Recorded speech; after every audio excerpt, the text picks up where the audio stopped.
सरकारी निधीवरून सत्ताधाऱ्यांमध्ये चांगलीच जुंपली आहे। तिजोरीच्या चाव्या कुणाकडेही असू द्या, तिजोरीचा मालक आपलाच आहे असं विधान चंद्रकांत पाटलांनी केलंय।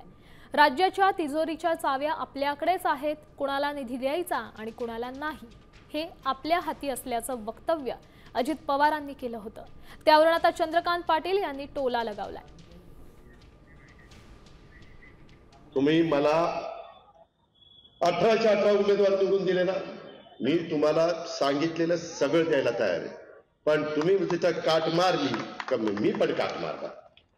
तुमच्या हातात मत द्यायचंय, माझ्या हातात निधी द्यायचंय, मग बघा काय ते। आता विरोधी पॅनल जे आहे त्यातले पण एक नेते सत्तेत आहेत आणि ते असं म्हणत असतील की तिजोरीची राज्याची किल्ली आमच्याकडे आहे राष्ट्रपती, त्याला एवढंच सांगितलं पाहिजे की तिजोरीचा मालक आमच्याकडे आणि मालकाच्या परवानगीशिवाय तिजोरी उघडता येत नाही। मालकाच्या परवानगीशिवाय तिजोरी उघडली तर काय म्हणतात ते तुम्हाला माहिती। दरम्यान या सगळ्या प्रकरणावर विजय वडेट्टीवार यांनी प्रतिक्रिया दिली आहे। ते काय म्हणालेत ऐकूयात। हे काही सगळे या राज्याचे बाप झाल्यासारखे वागतायत।